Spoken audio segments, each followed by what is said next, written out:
My name is Captain Sarah Whitmore. 12 years have passed since the ambush that tore through Raven Unit. 18 of us went in that night. Only 3 came home.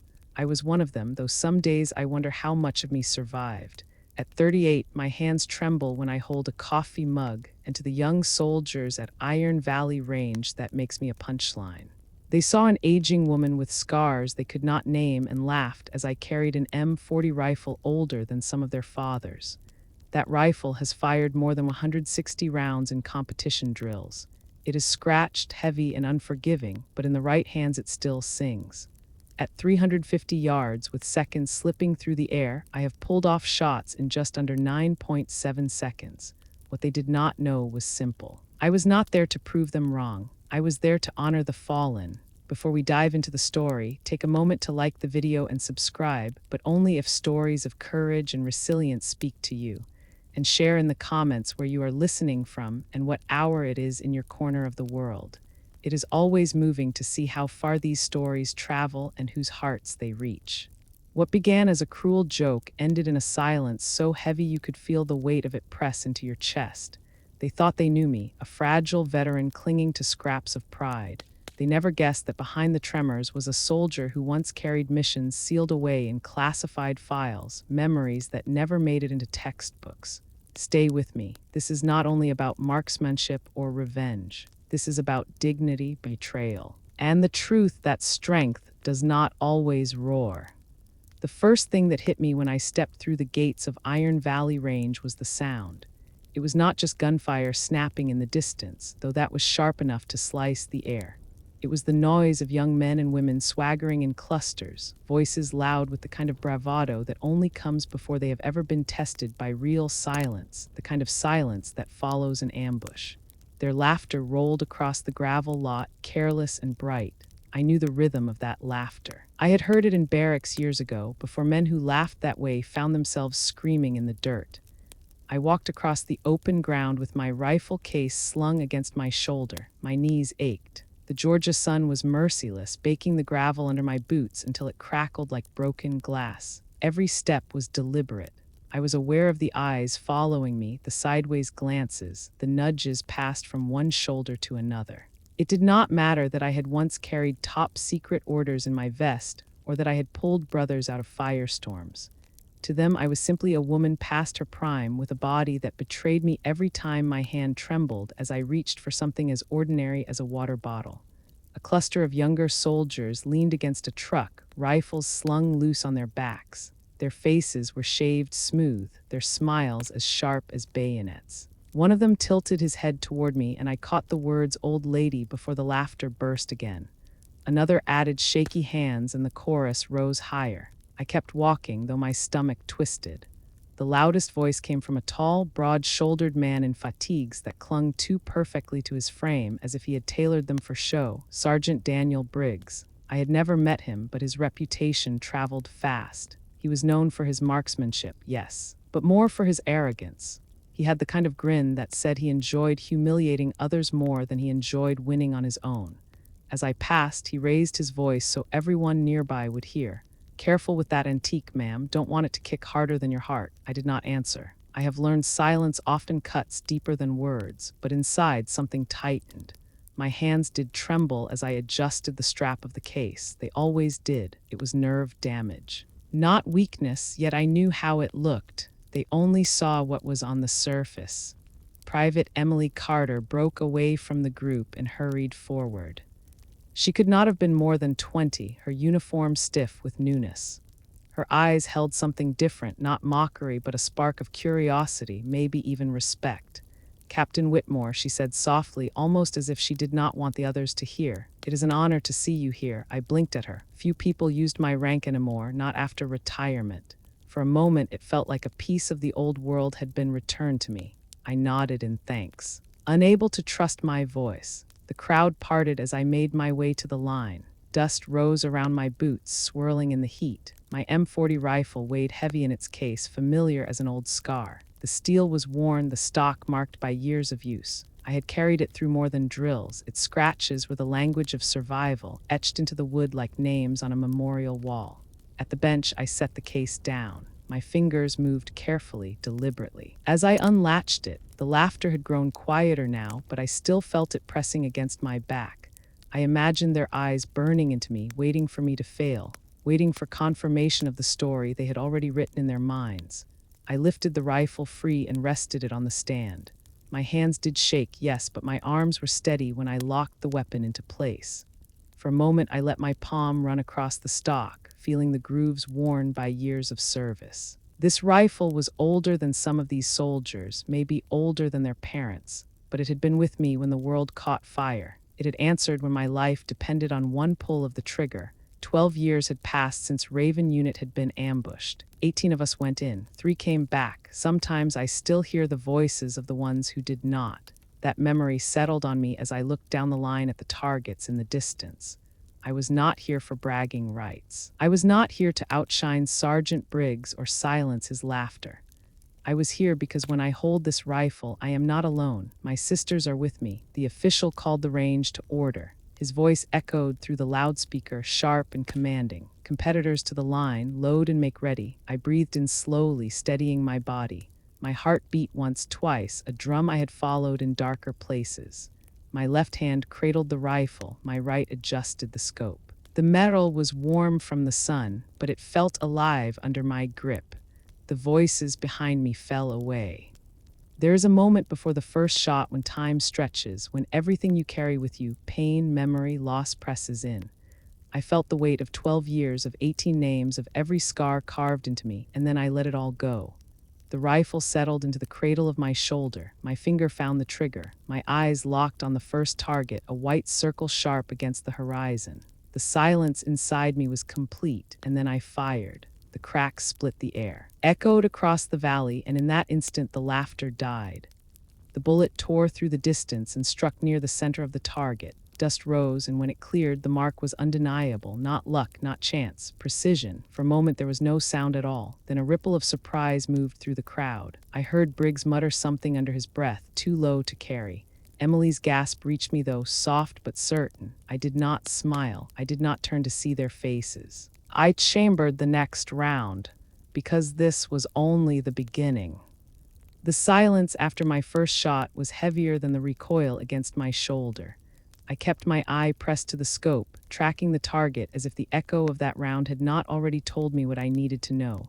Years in combat teach you not to trust applause or whispers, only the truth you see through the glass. The hole was near the center, close enough to earn respect if respect was what I wanted. But I was not here to collect trophies. I was here because the weight of memory still demanded an answer from me. I breathed again, steady and deliberate. My right hand worked the bolt, the smooth metallic click pulling me deeper into rhythm. The next round slid into the chamber like it belonged there because it did. My cheek settled against the worn stock, the scent of oiled wood and old gunpowder filling my lungs. Ahead, the sun shimmered across the range, distorting the distance into waves of heat. I knew better than to trust what I saw. I trusted what I felt. Behind me, someone muttered, "Lucky shot." Another voice laughed, thin and nervous, as if it wanted to believe that luck was all it was. Briggs's voice carried louder than the rest. "Don't choke on the second one, Captain." His tone was light, teasing for the crowd, but there was an edge to it. He wanted me rattled. I let the words slide past me. In my head, I heard another voice, softer, a memory. Anna. My spotter 12 years ago, whispering numbers in my ear under the roar of incoming fire. Wind 2 clicks left, hold steady. That was the last thing she said before the world collapsed around us. I blinked, clearing the sting in my eyes, and focused. The second shot cracked, sharp and unforgiving. The target shuddered again, dust flying from near the center. This time there was no laughter at all. The crowd's hush pressed against me like a tide. I worked the bolt again. My hands moving with practiced ease, though they shook when I lifted them from the rifle. They always shook. But once the stock was against my shoulder, once the trigger was beneath my finger, the tremors vanished. A third shot followed, then a fourth. Each one found its mark, grouping tighter, telling a story no jeer could erase. By the fifth, even the officials at the line were leaning forward, their clipboards forgotten at their sides. I pulled back and rested for a moment, letting the rifle settle. Sweat rolled down my temple, but my breathing was calm. I reached for the canteen at my side, my hand trembling again as I unscrewed the cap. The water tasted of metal, lukewarm in the sun. I swallowed hard, my throat dry, and set it down. When I lifted my head, I caught Emily's gaze from where she stood at the edge of the crowd. Her eyes were wide, not with surprise, but with something closer to belief. Sergeant Briggs's face was harder to read. His smirk had thinned into a line, his jaw tight. He tried to mask it with another comment, louder this time. Maybe the rifle's doing the work for her. An old antique knows its own tricks. A few chuckles rose half-hearted, but the energy was gone. Mockery loses its bite when the target refuses to blade. I lowered my gaze to the rifle again, running my hand over the stock. This was my answer to every doubt, every scar on my body, every name etched into my memory. They were here in the grain of this wood. In the steel of the barrel, I did not need their approval. I carried my own witness. The official's voice broke through, announcing the next round of fire. I settled back into position, my body aligning with the bench, the rifle an extension of my breath. My hands shook as I adjusted the scope, then steadied as soon as I gripped the barrel. It was always that way. To outsiders, it looked like fragility. To me, it was focus finding its path.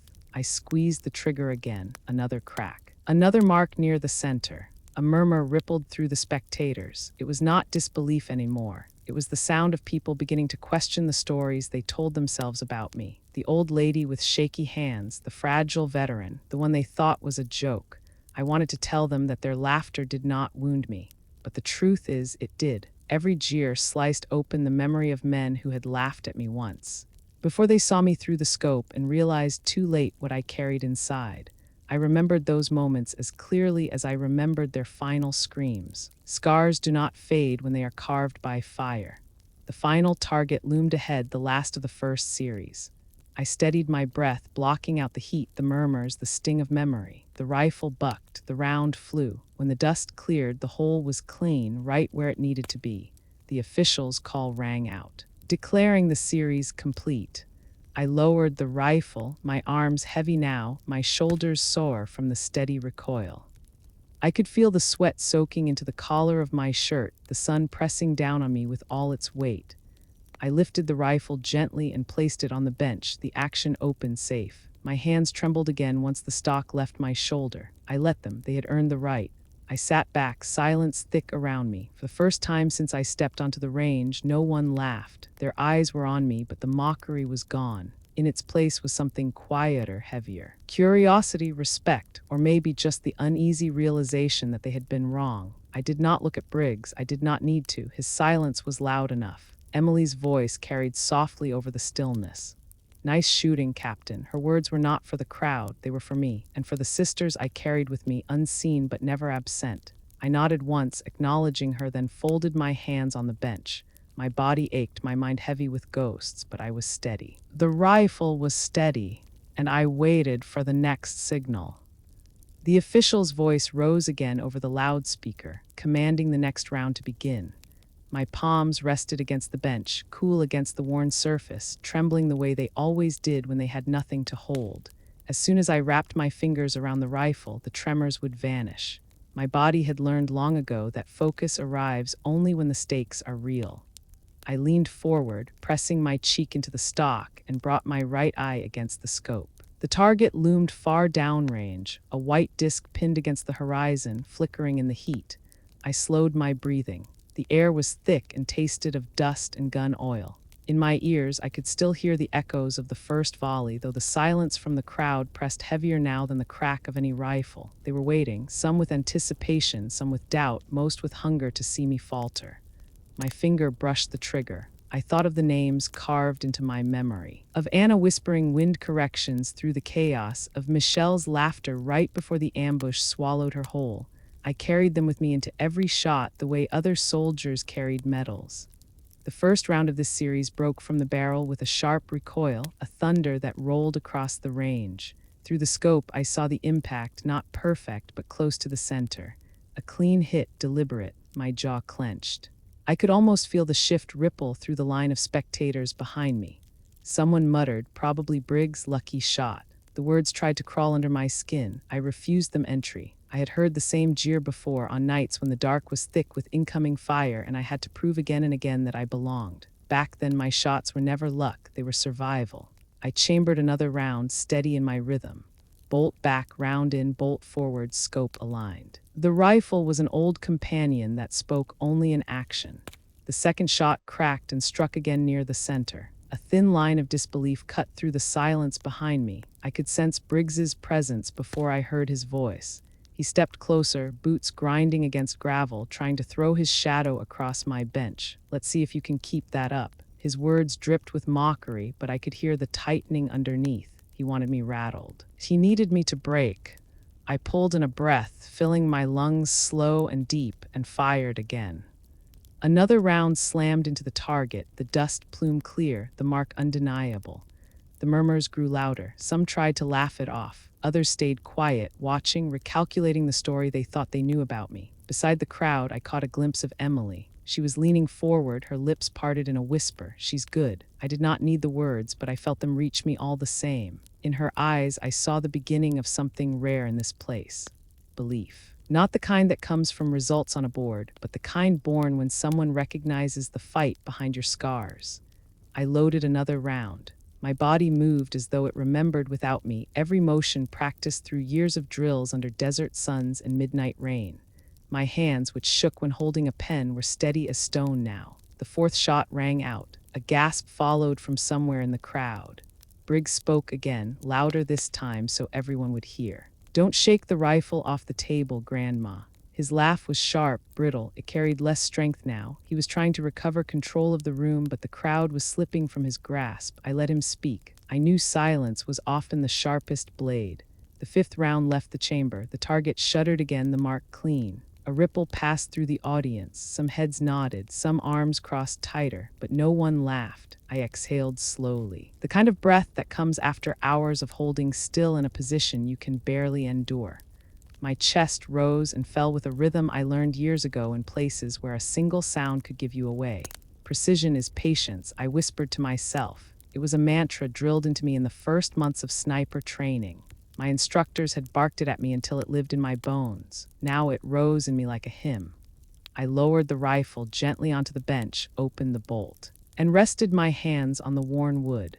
The tremors returned, faint but constant. To the untrained eye, they were weakness. To me, they were the price of survival. A reminder that my body had been through fire and carried scars deeper than skin. The official called the line clear. For a moment, the world seemed to pause, suspended in the heat and dust. I sat there, breathing slow, letting the weight of the rifle soak into me. Behind me, the silence stretched, not empty but full. The kind that follows when people begin to question the truths they thought were certain. And in that silence, I felt the ghosts of Raven units settle around me. The next signal came, crisp and final, and my hand steadied once more as I pulled the rifle close. The tremor vanished like mist when the stock touched my shoulder. My cheek pressed into the wood, my eyes slid into the dark circle of the scope, and the world narrowed into distance and target. Everything else fell away. The crowd shifted behind me, the sound of boots scuffing against gravel, nervous laughter, voices hushed now. They had been expecting a show, something to mock. A performance they could turn into another story about the frailty of age. What they were getting instead was the steady rhythm of a soldier who had lived too long with silence and shadows. I pulled the trigger again. The rifle cracked and the recoil slammed into me, firm but familiar. The round cut the air, dust rising as it hit. My grouping was tightening. Each impact spoke louder than anything I could have said. Briggs's voice broke through, cutting sharp against the hush. "Don't think a few lucky hits make you a legend." His tone was louder now, a warning dressed as humor, as if he could convince the others it was all smoke. But I could feel the unease under his words. Arrogance often cracks when it meets proof. I loaded again, the bolt sliding forward with the kind of music only soldiers recognize. My breathing steadied, my fingers squeezed. Another shot split the air, another hole appeared close to the center. The murmurs behind me grew stronger. This time there were no chuckles, only the shifting of weight as people looked at each other, reassessing. Emily's voice reached me again, soft, almost reverent. "She's not missing." She said it like a prayer. I kept my eye on the target, but her words anchored me. In a crowd waiting for me to fail, her belief stood out like a light in the fog. I remembered the first time someone had believed in me. It had been a grizzled instructor with scars running across his cheek like claw marks. He had watched me shake on the line during training, listened to the others whisper that I wasn't cut out for the role. When my first 3 shots hit true, he didn't smile or clap. He just said precision is patience and walked away. That was enough. Sometimes belief doesn't need to shout, it just needs to be steady. Briggs stepped closer, close enough that I could sense his breath shifting the air at my side. He crouched slightly, pretending to adjust his gear, but really he was making sure his words would cut straight into my ear. Grandma, you're one slip away from proving me right. Don't let those shaky hands betray you now. I let the corner of my mouth twitch, not in a smile, but in the smallest acknowledgement that I heard him. Then I pulled the trigger again. The shot cracked. The target answered. Another clean mark. The silence afterward was not emptiness. It was a wound opening in Briggs's pride. The official called the line again. I lowered the rifle, my arms heavy, sweat stinging my eyes. My hands shook as I laid the weapon gently on the bench.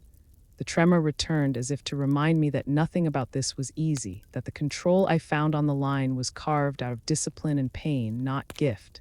Behind me, Briggs tried again, his voice tight with forced laughter. Anyone can get lucky 5 times. Let's see how long that streak lasts. But fewer voices echoed him now. Most stayed silent, watching me, waiting to see if I would falter. I picked up the rifle again. The tremor stilled once more. My eyes slid into the scope. My breath slowed. I became the same soldier I had been 12 years ago, crouched in dust, counting heartbeats as I held the lives of others in my sight.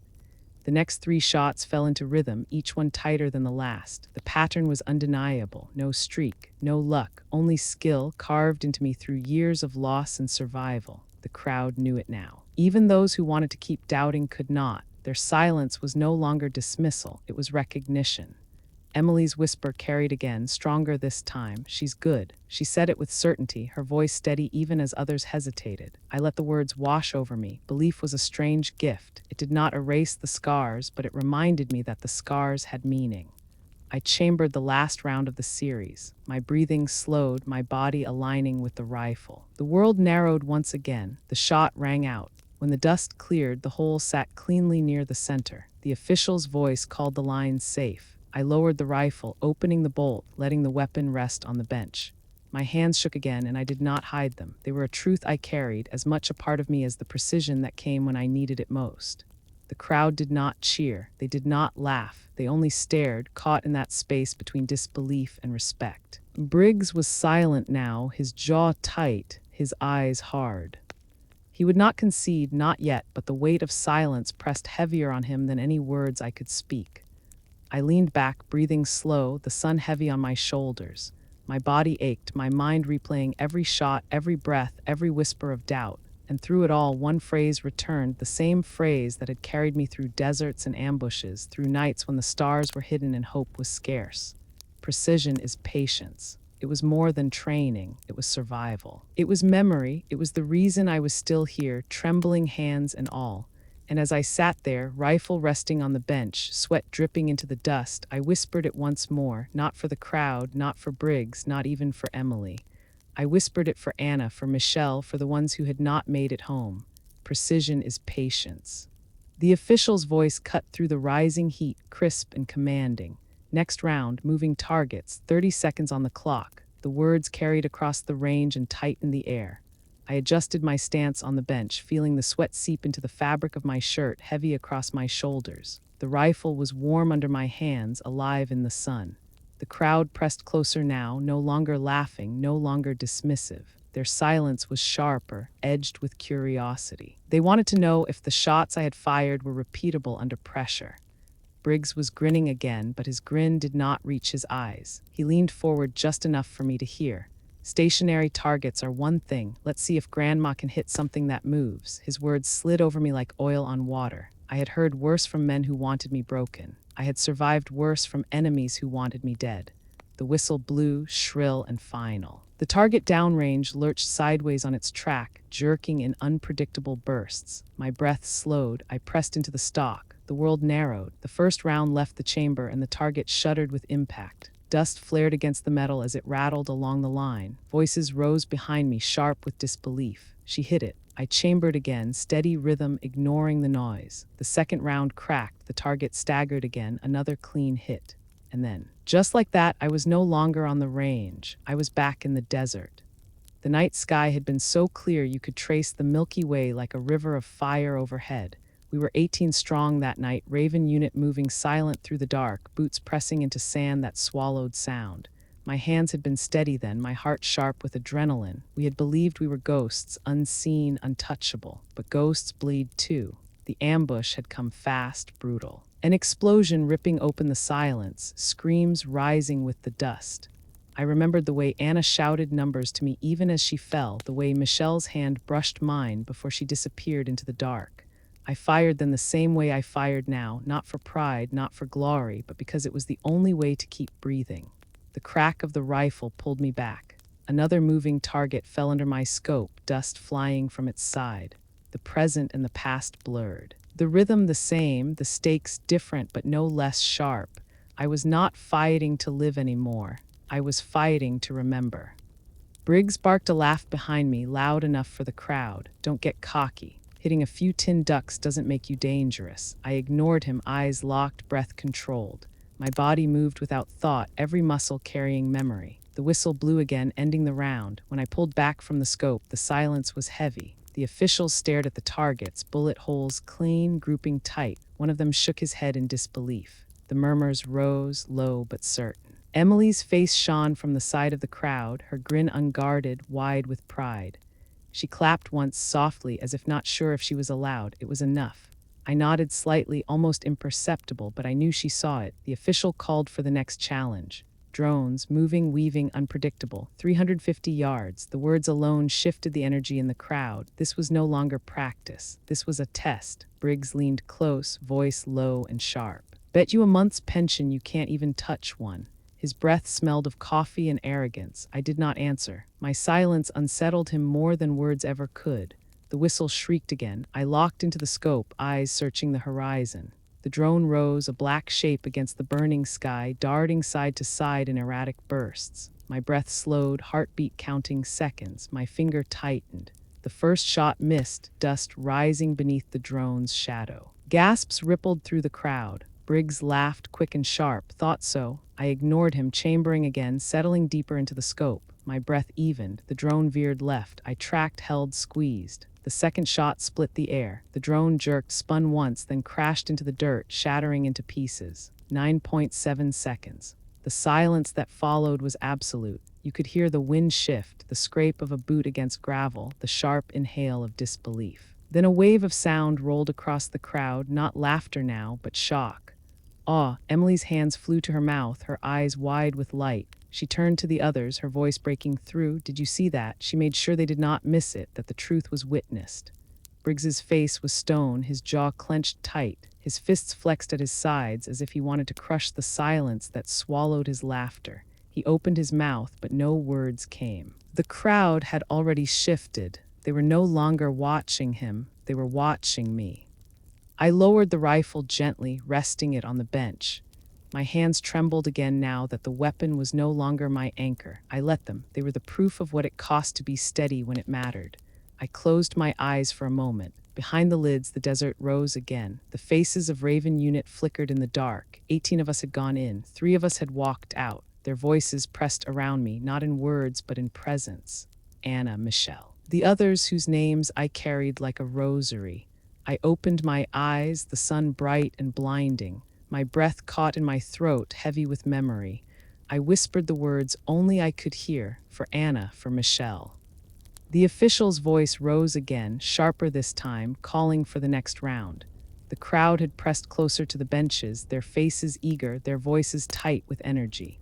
The silence had turned to something else now, something alive. It was no longer the hush of doubt, it was the breathless pause of expectation. Another drone buzzed to life downrange, lifting off with a whir that echoed across the valley.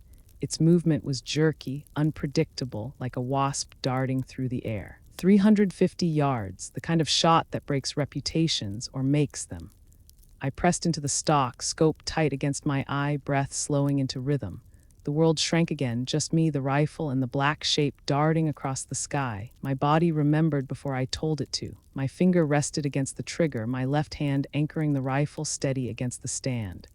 The drone veered right, dipped low, then rose high. I waited. Patience. Precision is patience. The words were with me not as command, but as memory, the mantra of Raven Unit drilled into every nerve. I squeezed. The shot cracked. The round tore the air, clipped the drone's wing. It faltered, steadied, then wove back into the sky. Gasps behind me, louder now. Briggs barked out a laugh. Close doesn't count, but even in his voice I heard the edge of unease. I reloaded, chambered smooth, pressed back into the scope. The drone veered again, jerking in angles meant to disorient. My lungs emptied slow, my body steady. The shot cracked. The drone spun, tumbled once, and slammed into the dirt. The crowd erupted this time, voices colliding, disbelief and awe tangled together. I heard someone curse under their breath. Another voice called out, "Did you see that?" The air vibrated with energy. I pulled back from the scope, sweat streaking my face, chest heavy. My hands shook as I set the rifle down again, fingers trembling once the anchor was gone. I rubbed my palms against my thighs, grounding myself, breathing deep, and then without warning, the past surged forward again. The night of the ambush, heat and fire everywhere, bullets tearing the sand into storms.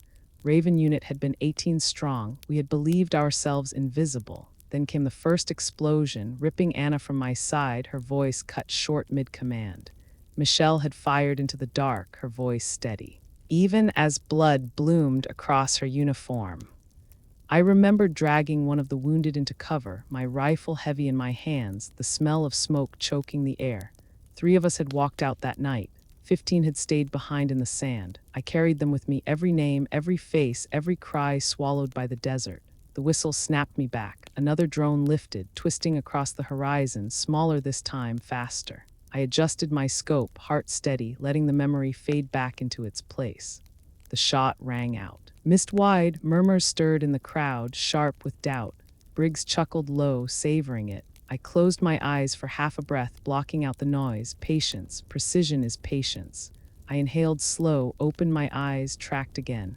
The drone veered left, darting low. I held my breath, squeezed. The shot cracked. The drone folded midair and fell, its shadow gone before it hit the dirt. The noise behind me shifted again, disbelief giving way to something heavier. They were not mocking now, they were witnessing. Emily's voice rose over the others, clear and strong. That's skill. She wanted the others to hear it, to acknowledge it. Her belief pressed against me like a steady hand on the shoulder. I nodded slightly, my eyes never leaving the horizon. One more drone remained, the toughest, smaller, faster, weaving higher. The kind meant to break concentration, meant to strip away composure. The official raised his hand. The drone launched. Its were high and sharp. My breath slowed, eyes narrowing through the scope. The world shrank, my body stilled. Briggs's mutter tried to reach me, but it was distant, irrelevant. The drone veered fast, side to side, dipping and rising. My finger rested against the trigger, waiting, patience. The shot cracked, the recoil pressing into my shoulder. The round flew. The drone spun, shattered, and fell, dust rising in its wake. 9.7 seconds. The range fell silent again. Heavier than before, it was the silence of hearts realizing they had been wrong. The silence of pride collapsing under truth. You could hear the scrape of boots shifting, the quick inhale of breath, the disbelief hanging in the heat. Then came the ripple, soft but certain. Murmurs of awe, voices whispering what they had just seen. The shift was complete now. No one was laughing. No one dared. Emily clapped, sharp and proud, her grin lighting her face. She turned, her voice carrying. That's what skill looks like. She made sure no one could deny it. Briggs stood stiff, jaw clenched, his smirk gone. He tried to speak, but the words caught, his pride choking on the silence around him. He flexed his hands, tried to force a laugh, but it rang hollow. No one echoed him. His arrogance had lost its audience. I lowered the rifle one last time, resting it carefully on the bench. My hands trembled again, free of the anchor. I let them shake. They were mine, scars and all. Proof of what it cost to stand steady when it mattered most. I closed my eyes. Behind the lids, the desert rose again, the ghosts of Raven Unit pressing near. Anna's voice whispering wind corrections. Michelle's laughter cutting through the fire. 18 of us went in, 3 of us walked out. I whispered the words softly only for me, for Anna, for Michelle. The crowd could not hear. Briggs could not hear. Emily might have, though, her eyes fixed on me with something that looked like reverence. The official's call ended the round. The crowd stirred, still buzzing, voices tangled in awe. But I sat in silence, breathing slow, the mantra steady in my bones. Precision is patience, and memory is weight, and I carried both. The crowd was restless after the drone challenge, a tide of voices rolling over one another. Some spoke in awe, others whispered like they were afraid of waking something that had been left sleeping too long. The officials huddled near their stand, checking scores, their eyes darting toward me and back again. I knew what they were thinking. This was no longer just a display, it had become a reckoning. Briggs stepped forward, his boots grinding into the gravel with a sharpness meant to be heard. His smile had returned, but it was different now, tighter, more like a shield than a weapon. He tilted his head toward the officials and called out loud enough for everyone to hear, "Let's settle this the old-fashioned way, head to head, me and her." A murmur rippled through the crowd. The idea carried heat, the kind that sparks when pride is wounded. The officials hesitated, exchanging uncertain looks. This wasn't standard procedure, but the audience leaned forward, hungry for a showdown. And hunger can sway judgment. One of the officials raised his clipboard, his voice ringing out, head to head, Whitmore versus Briggs, 20 shots, alternating targets, highest accuracy wins. The crowd roared approval, their voices colliding in excitement. Some clapped, some whistled, some shouted Briggs's name like a battle cry, but others, quieter, began to look at me differently. I stepped forward, my rifle steady in my hands. My body ached, my arms heavy. But my resolve was sharp. I had no interest in humiliating Briggs. My fight was not with him. But sometimes the battlefield chooses you, whether you want it or not. Briggs strutted to his bench, slamming his rifle case down with a flourish. He looked at me as if daring me to falter. "Grandma, hope you brought your reading glasses. Targets might be a little blurry from where you're standing." Laughter rose from a few in the crowd, but it was thin, strained. Like they weren't sure if it was safe to laugh anymore. I didn't answer. I simply laid my rifle down, opened the bolt, and began checking my scope. My silence was my reply. The official lifted his hand. On my mark, 3, 2, 1, fire. The range erupted. Briggs's shot cracked first, a clean hit near the center. Applause followed, eager and loud. I breathed slow, steady, the world narrowing again. My shot followed, punching into the target with precision. As the crowd hushed, then murmured. Round after round, the duel went on. Briggs fired with aggression, his body taut with pride. His shots were good, no one could deny it. But mine were steady, unyielding, each one a reminder that precision is patience. The officials called out scores, the numbers climbing close, neck and neck. Sweat ran down my spine, my muscles screaming with the weight of repetition. Every pull of the trigger carried memory. Every recoil brought back the desert, the ambush, the voices of Raven Unit. I heard Anna whisper corrections. Michelle's laugh cutting through the dark. They steadied me as surely as the rifle stock pressed into my shoulder. Briggs grew louder with each shot, filling the silence with his voice, trying to drown out the steadiness that unnerved him. "You got lucky with drones, Whitmore, but luck runs out. Don't shake yourself off the bench before we're done." His words cut the air, but they didn't touch me. By the 15th round, tension hummed across the range. The scores were close, too close to call. The crowd leaned forward, drawn into the rhythm of fire and impact, the duel unfolding like a story they couldn't look away from. Then it happened. Briggs stepped away from his bench, circling closer as if to rattle me. His shoulder slammed hard against mine as he passed, a deliberate shove. The impact tore the fabric of my sleeve, the sound sharp in the stillness. I steadied myself, rifle clutched tight, my jaw clenched. The tear exposed skin, and on that skin, ink. The crowd saw it first. Gasps rippled outward, spreading like wildfire. The Raven insignia, black and sharp, etched into the flesh of my shoulder. The winged blade of Raven Unit, a mark thought buried with the dead. Voices rose, shocked, disbelieving. "Raven, she's Raven. I thought they were gone. Didn't they all?" The air shifted, heavy with realization. Briggs froze, his face pale, his jaw slack for a fraction of a second. Then he forced a laugh, brittle and hollow. "Nice tattoo." Grandma trying to look dangerous, but the crowd wasn't laughing anymore. Their eyes were wide, fixed on me, the mark seared into their memory. Raven Unit had been a ghost story, a rumor passed between soldiers, a unit wiped out in a desert ambush, names never fully revealed. And now, standing in front of them was proof that at least one ghost still lived. I straightened slowly, my eyes steady on Briggs. My voice carried across the range, low but sharp. Cutting through the murmurs, "I'm Raven 3, we don't die easy." Silence followed, a silence so deep it pressed into the bones. The officials stared, their clipboards forgotten in their hands. Emily's mouth opened in shock, her eyes bright with something like reverence. Briggs's grin had vanished entirely now, replaced by a tightness around his eyes, a flicker of something he couldn't hide. Fear. The duel wasn't over, but the story had already changed. For a moment, the range was a cathedral of silence. The drone of insects in the brush, the faint metallic creak of rifles cooling in the sun, even the rustle of boots shifting on gravel seemed louder than the breath of the crowd. They stared at the black lines burned into my skin that marked too sharp, too specific to dismiss as decoration. The Raven insignia, the ghost they had heard about but never seen. I kept my shoulders square, my hands resting on the rifle, letting them look. Letting the truth settle. A secret carried 12 years in silence had found daylight. It wasn't by choice, but there was no taking it back now. Emily was the first to speak, her voice trembling with awe. "She's Raven." The others followed in waves, whispers tumbling into shouts, disbelief turning to reverence. Stories of Raven Unit had traveled through barracks and mess halls like myths, whispers of missions buried in classified files, of a unit that fought in the shadows until it vanished. Soldiers told the tale as a warning or as inspiration, but no one had ever expected to meet one of us breathing. The officials exchanged glances, unease heavy in their posture. They knew what Raven meant. It meant missions not on record. It meant operations that no clipboard could contain. It meant someone standing before them whose name had lived in sealed folders.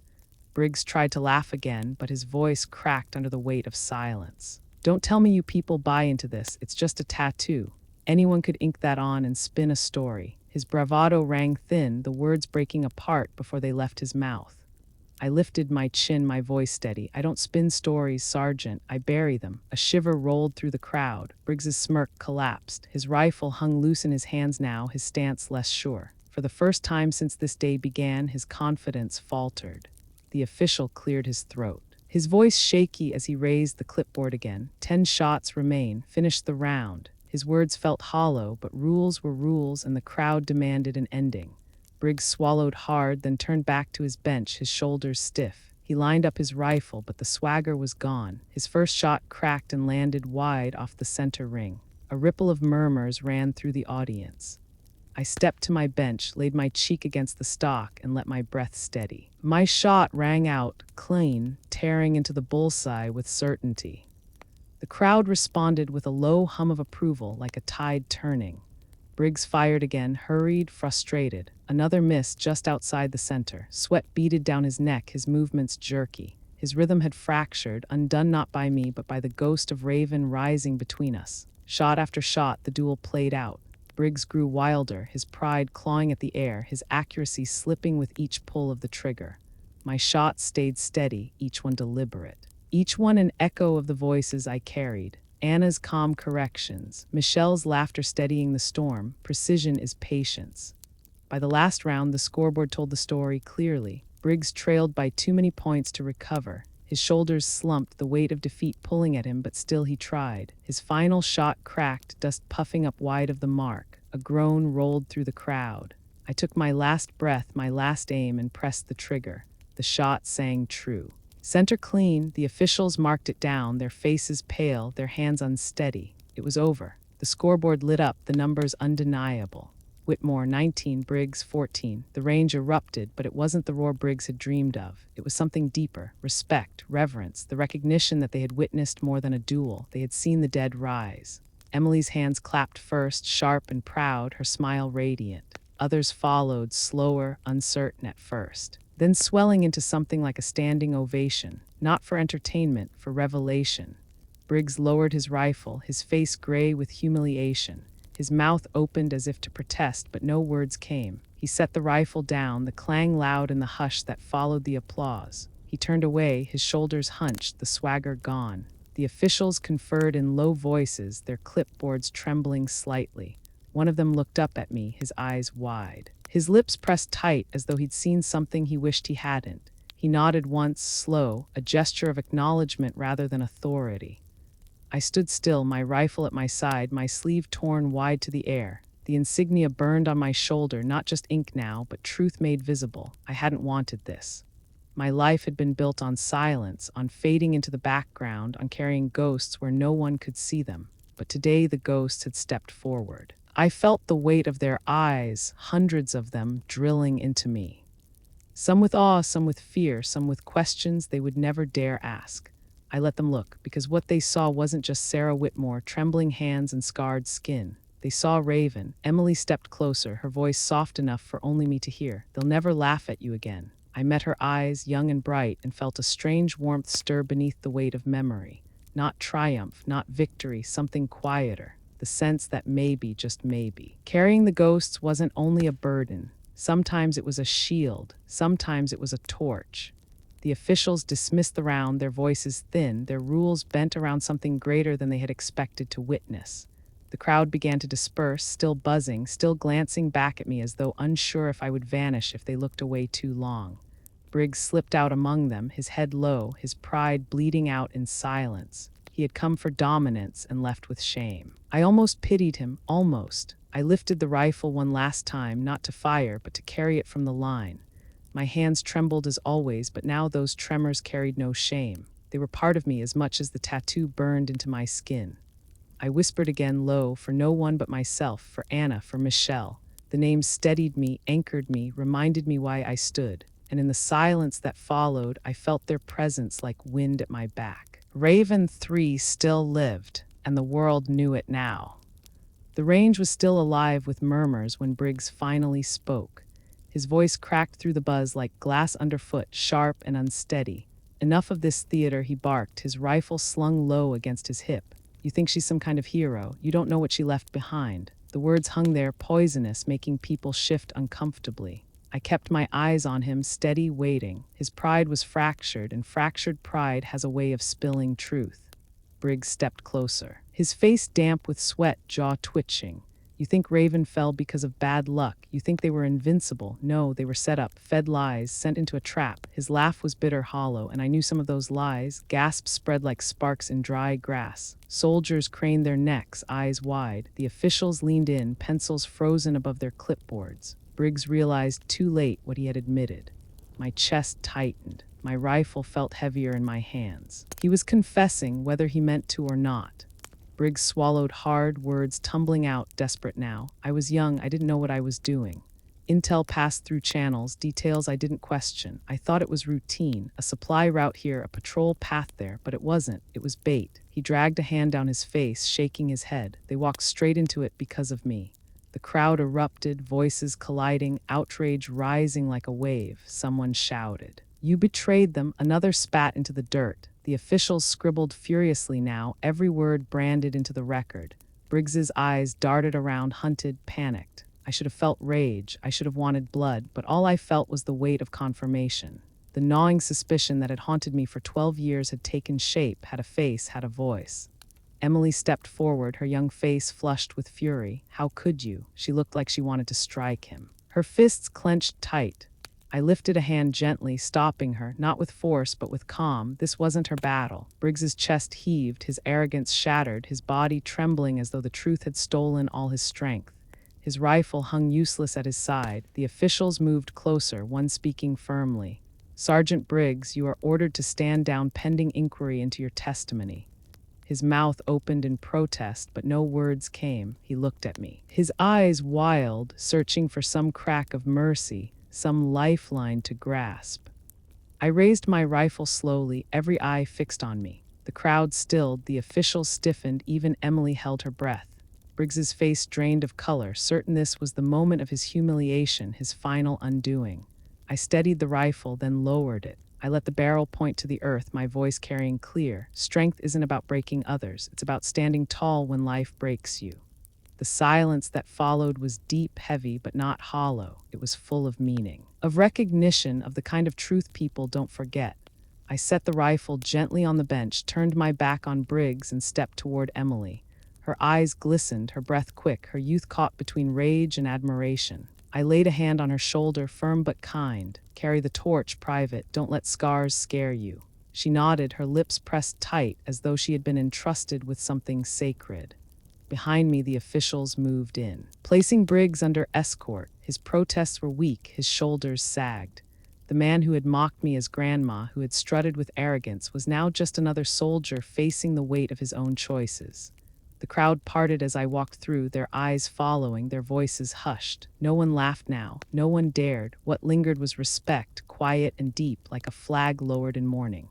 As I reached the edge of the range, I turned once more to the horizon. The ghosts of Raven pressed close, not as burden now, but as companions.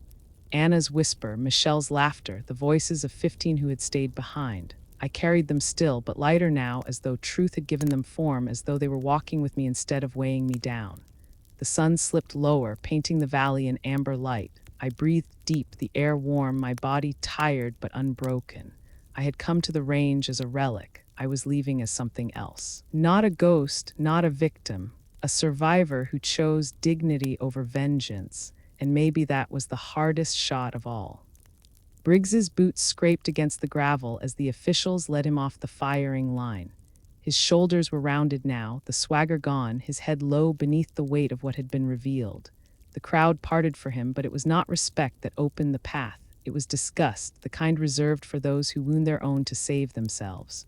Whispers trailed after him, sharp as blades, betrayer, coward. I watched him go, and for a moment I felt no triumph. Only the quiet ache of justice served too late to save the ones already gone. 50 names etched in memory, their fates unaltered by this confession. Still, the truth mattered. It had surfaced like a rusted anchor pulled from the deep, ugly, heavy, but real. The officials regrouped, their voices low and urgent. I caught fragments: inquiry, court-martial, classified channels, their clipboards scribbled with hurried notes. Briggs would not walk free from this. The system, slow as it was, would turn its eye on him now. The soldiers who had gathered began to drift, their chatter rising again, but altered, heavier, hushed with reverence. Some glanced at me with awe, others with guilt for the laughter they had joined earlier. No one dared meet my gaze for long. They knew what they had witnessed would travel far, told and retold in barracks and ranges for years to come. Emily lingered near, her young face lit with conviction. She looked at me like I was something larger than flesh, like a story come alive. I put a hand to her shoulder again, steady, anchoring her. "Don't waste your fire on bitterness," I said softly. "Let it make you sharper. Let it make you better." She nodded, her throat tight, her eyes wet. "Yes, ma'am." The sun dipped lower, shadows lengthening across Iron Valley. I gathered my rifle, the weight familiar, comforting. My hands trembled as always, the tremors catching the light. Once those tremors had been a mark of weakness in their eyes. Now, no one dared call them anything but what they were, the cost of survival. I turned toward the exit, the gravel crunching beneath my boots. With each step, the crowd drew back, giving me space. Some nodded, some saluted quietly, gestures that felt like apologies more than honors. I accepted them in silence. As I reached the edge of the range, the wind stirred, carrying with it the faintest echo of memory. Raven Unit's voices, distant but present. Like a chorus tucked just beyond hearing. For Anna, for Michelle, for the 15. Their names beat steady in my chest, not as wounds, but as torches. At the gate, I paused, looking back once more. The field lay behind me, littered with casings, with targets torn by bullets, with echoes of laughter that had curdled into respect. Iron Valley had been a crucible. I had entered mocked, doubted, tested. I was leaving not vindicated, but understood. Emily stood near the benches, watching me go, her hand raised in a subtle, untrained salute. She was too young to carry ghosts yet, but one day she would. And when she did, maybe she would remember the woman with trembling hands who showed her that scars are not weakness, but proof of survival. I stepped into the fading light, the sky painted in streaks of fire and gold. The air smelled of dust and oil, of earth cooling after heat. My body ached, my heart heavy, but I felt a strange peace settle inside me. For the first time in years, I did not feel invisible. I did not feel erased. I felt whole. I whispered again, the words carrying into the dusk. Precision is patience, strength is mercy, and ghosts walk with me, not behind me. The gate closed behind me, the noise of the range fading into the distance. Ahead lay quiet roads, empty fields, the long stretch of a life still unfolding. I carried my rifle, my scars, my memories, and somewhere in that weight I carried hope too, not for myself alone, but for Emily. For the young ones watching, for anyone who had ever been laughed at, underestimated, dismissed, because the truth was simple. I was Raven 3, we don't die easy, and the story was not finished yet. When I walked out of Iron Valley that evening, the dust clung to my boots, the air heavy with the smell of gunpowder and sun-baked earth. My hands trembled as they always did, but for the first time in a long while, I did not feel the need to hide them. Those tremors were not weakness. They were testimony, proof that even when life shatters you, you can still choose to stand tall. For years, people only saw what I had lost. They saw the scars, the silence, the quiet way I moved through the world. They did not see the nights I carried the voices of my sisters, the weight of their absence pressing on my chest. They did not see the strength it took to keep breathing, to keep remembering, to keep walking forward. The truth is, strength is not about breaking others down. It is not about swagger or arrogance or the sound of laughter at someone else's expense. Strength is what rises in the quiet moments, when you are left alone with your ghosts and still choose to carry them with honor. Strength is when you let mercy take the place of vengeance, when you refuse to let bitterness own you. I think often of Emily's young face, her eyes bright with belief. She reminded me of who we were when we first put on the uniform, when we still believed we could bend the world by sheer will.